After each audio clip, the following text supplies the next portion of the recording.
ఇక మీ దోస్త్ ఇద్దరు బాగా కలిసి తిరిగారు.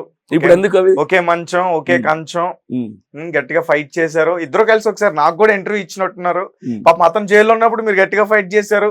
మీరు ఇష్యూ అయిన తర్వాత పాపం ఎక్కడ దూరం నుంచి కూడా అతను మీ దగ్గరకు వచ్చి కలవడం జరిగింది. ఏమైంది సడన్ గా మీ ఇద్దరికి? ఏమవలేదు, చాలా బలమైన స్టేట్మెంట్ పాస్ చేశారు మీద. నేను రీసెంట్ గా చూసా. ఏమని? నీ గుట్టు బయట పెడతా అజయ్ బాబు అంటూ మీరు చాలా బలమైన స్టేట్మెంట్. దానికి కారణం ఏంటంటే, ఇది ఖచ్చితంగా నేను చెప్పాలి.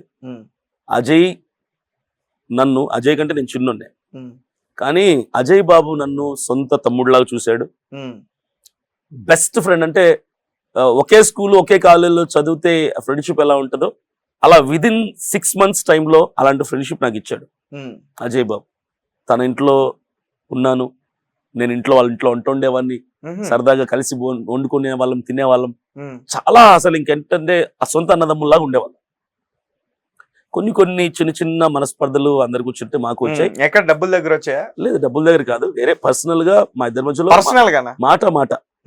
మాట నచ్చలేదు. సో దూరంగా ఉందాం అనుకున్నాం. నాకు తెలిసింది ఏంటంటే డబ్బుల దగ్గర ఏదో ఇష్యూ వచ్చింది. ఏం లేదు, అంటే ఎక్కడంటే నేను చెప్తా. జూబ్లీ హిల్స్ బై ఎలక్షన్స్ లో నేను కంటెస్ట్ చేసినప్పుడు అజయ్ సలహాతో దిగాను. తర్వాత మనోడు కొంచెం హెల్త్ బాగాలేదని చెప్పి నాతో సపోర్ట్ చేయలేకపోయాడు. అది నేను అపార్థం చేసుకున్నా.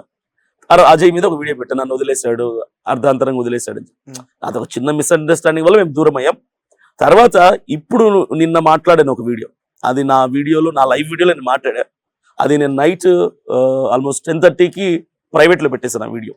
ఎందుకంటే మీరు ప్రైవేట్ లో పెట్టారు కానీ అది ఇప్పుడు చాలా బయట సర్క్యులేట్ అవుతుంది, శ్రీ మీడియాలో సర్క్యులేట్ అవుతుంది, చాలా మంది గ్రూప్స్ లో పెట్టారు. అందరికి నేను ఒకటే 2 చేతులు ఎత్తి జోడించి ప్రాధేయపడి చెప్తున్నాను, Ajay is my best friend, నా సొంత అన్నలాంటోడు. అజయ్ అంటే నాకు చాలా ఇష్టం, నన్ను సొంత ఇంటి మనిషిలా చూసుకున్నాడు. ఫోన్ చేసి లేదు చెప్పని. అయితే కొందరు నన్ను అజయ్ని విడగొట్టాలనేటువంటి ఆలోచనతో అజయ్ నిన్ను బహిష్కరించాలని చెప్పి మాకు ఫోన్లు చేసి బతిమాలాడు. ప్రెస్ మీట్ పెట్టండి అన్న, బహిష్కరించేద్దాం అభినయ్ అని చెప్పాడు అని చెప్పి బల్లగుద్ది మరీ ఒక్కి నుంచి చెప్పేసరికి నేను నమ్మా. అరే ఎందుకు ఆ రోజు మీ దగ్గరకు వచ్చినప్పుడే చెప్పాడుగా, క్రైస్తవ సమాజం నిన్ను క్షమించదు వేరు, బహిష్కరించడం వేరు. నేను ఆ మాటలకు హట్ అవ్వలా. బహిష్కరించమని ఎందుకు అన్నాడు అంటే ఖండించి ఒక వీడియో అయితే చేశాడు, నాతోనే చేశాడు ఆయన. అది ఓకే, బహిష్కరించమని ప్రెస్ మీట్ పెట్టమని మమ్మల్ని బతిమలాడుతున్నాడని ఒక పనికిమాలిన వెధవ చెప్పాడు. వాడి మాటలు నేను నమ్మిండకూడదు. అజయ్ ఏంటో నాకు తెలుసు. అజయ్ నేను దూరంగా ఉన్నా, అజయ్ మైండ్ సెట్ నాకు బాగా తెలుసు. చాలా మంచి క్వాలిటీస్ ఉంటాయి అతనికి. 100 తిట్లు ఎవరైనా తిట్టినా సరే అతని మీద ఒక వీడియో కూడా పెట్టాడు. అట్లాంటి మైండ్ సెట్ అజయ్. నేను అలా కాదు, నన్ను ఎవరైనా తిడితే వెంటనే కౌంటర్ ఇస్తా. ఇలాంటి మనిషి ఎందుకు ఇలా చేశాడని నేను అజయ్ని అడిగి ఉండాల్సింది. ఎందుకు అజయ్ ఇలా చెప్పావంట, బహిష్కరించమని అడుగుంటే బాగుండేది. అడగకుండా నేను లైవ్ లో స్లిప్ అయిపోయి మాట్లాడేశాను. తర్వాత రాత్రి అజయ్తో మాట్లాడాను నేను.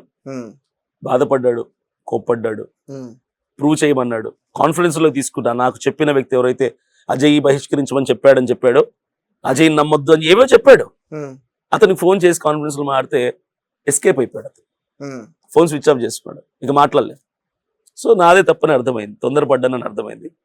సో రెడ్ టీవీ మీడియా తరపున అజయ్కి క్షమాపణ చెప్తున్నా. దయచేసి ఆ వీడియో బిట్ని ఎవరైతే కట్ చేసుకుని వాడుకుంటున్నారో అది నేను ఖచ్చితంగా ఆ వీడియో క్షమాపణ చెప్తున్నా. దయచేసి ఆ వీడియో సర్క్యులేట్ చేయొద్దండి ప్లీజ్.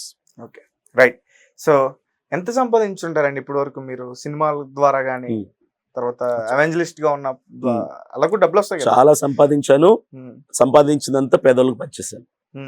ఇది కూడా జనానికి తెలుసు. సంపాదించిందంతా లేని వాళ్ళ కోసం నేను ఖర్చు పెట్టాను. నాకు ఒక 10,000 వస్తే కలిగే ఆనందం కంటే ఒక 10,000 పేదోడికి సాయం చేస్తే కలిగే ఆనందం ఎక్కువ. నా మైండ్ సెట్ అది. నేను చచ్చే నాటికి నా పేరుతో కనీసం సెంటు భూమి కూడా ఉండకూడదు అన్నటువంటి ఆలోచన.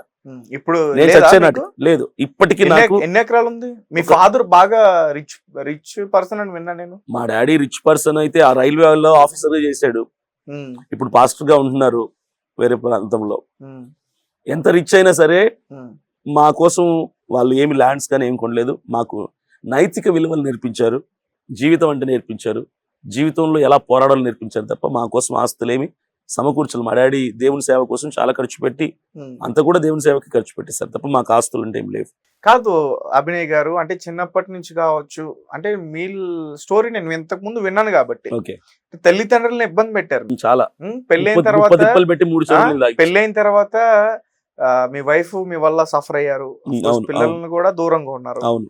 తర్వాత మళ్ళీ ఈ ఎవాంజలిస్ట్ గా వచ్చిన తర్వాత కూడా మళ్ళీ ఇప్పుడు పాలిటిక్స్ అని, తర్వాత మళ్ళీ ఇప్పుడు వాళ్ళని చాలా ఇబ్బంది పెడతారు. జైల్లో రిలైజ్ అయ్యారా మీరు అసలు?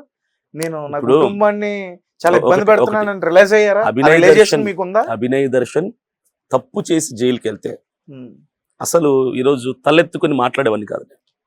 రాజకీయ పరంగా తప్పుడు కేసులు పెట్టి లోపల పంపించారు కాబట్టి ఈరోజు నా శ్రేయోభిలాషులందరూ ఏమంటున్నారంటే, తమ్ముడు రాజకీయ పరంగా జైలుకి వెళ్ళినాడు ఖచ్చితంగా అసెంబ్లీకి వెళ్తాడు, నువ్వు భయపడద్దు, ధైర్యంగా. నువ్వు ఏ తప్పు చేయాలా, ఏ రేపు చేయాలా, మర్డర్ చేయాలా, డ్రగ్స్ అమ్మలేదు, నువ్వు ఎవరిని మోసం చేయాలి, ఏ ప్రజల దగ్గర డబ్బు తీసుకోవాలా, ఎవరికి ఆస్తి నష్టం చేయాలి, అసెంబ్లీకి వెళ్తా, వెళ్ళి తీరుతా. 2029లో ఎమ్మెల్యే అయిన తర్వాత మరలా నీకు ఇంటర్వ్యూ ఇస్తా. ఏ కాన్స్టిట్యున్సీ నుంచి పోటీ చేస్తా చెప్పను. అలాగే మీరు కడపే కదా, అక్కడి నుంచి పోటీ చేయండి. కడప నుంచి చేయను, ఎందుకంటే నా ఫోకస్ ఏంటంటే క్రైస్తవుల ఓట్ బ్యాంక్ ఎక్కువ ఉన్నటువంటి నియోజకవర్గాన్ని ఎన్నుకుంటా. మళ్ళీ అదేంటి ఒక పొలిటీషియన్ క్లియర్ పొలిటీషియన్ గా ఉన్నప్పుడు, ఇప్పుడు విజయ్ ఒక పొలిటీషియన్, విజయ్ క్రైస్తవ ఓట్ బ్యాంక్ కోసం అట్లా చేశాడా? విజయ్ గారు రాజకీయాలకు రావటానికి ప్రజల కోసం ఆయన వచ్చాడు.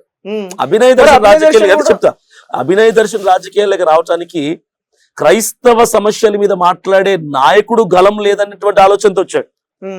ఈరోజు 4,50,00,000 మంది ఆంధ్రప్రదేశ్ రాష్ట్ర ప్రజల్లో 1,70,00,000 క్రైస్తవ ఓట్లు ఉన్నాయి.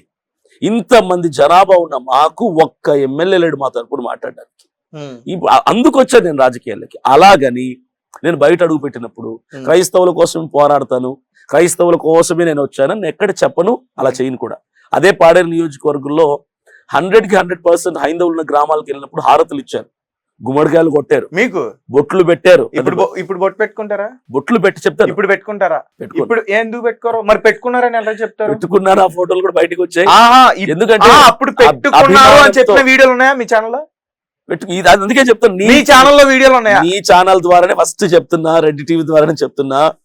పాడేరు నియోజకవర్గంలో పాదయాత్రకు వెళ్ళినప్పుడు కొన్ని హైందవ గ్రామాలకు వెళ్ళినప్పుడు అన్న బొట్టు తీసుకురా, వాళ్ళ చాలా ప్రేమగా 1 కాదు 3 బొట్లు పెట్టిన సందర్భాలు ఆ వీడియోలు ఉన్నాయి, ఆ ఫోటోలు ఉన్నాయి.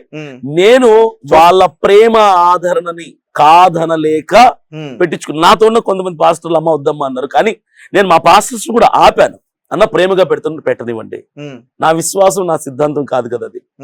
నేను నమ్మి విశ్వసించి ఆ బొట్టులో ఏదో శక్తి ఉందని నమ్మి నేను పెట్టుకోలేదు కదన్నా, పెట్టనివ్వండి. వాళ్ళ అభిమానాన్ని మనం అడ్డు చెప్పకూడదు. అలాంటి అడ్డు చెప్పేలాగైతే హైందవుల గ్రామాలకు మనం రాకూడదు. సో మనకు ప్రజలందరూ కావాలి కాబట్టి వాళ్ళు ఏ విశ్వాసంతో పెట్టినారో పెట్టనివ్వండి. నా విశ్వాసం అది కాదు కాబట్టి నా దేవుడికి తెలుసు నా మనసు ఏంటో. బొట్టుని ఏదో రంగు అనుకుంటాను అంతే తప్ప నేను ఆ విశ్వాసంలోకి వెళ్ళను కదా అని మా వాళ్ళకి నేను సర్ది చెప్పడం జరిగింది.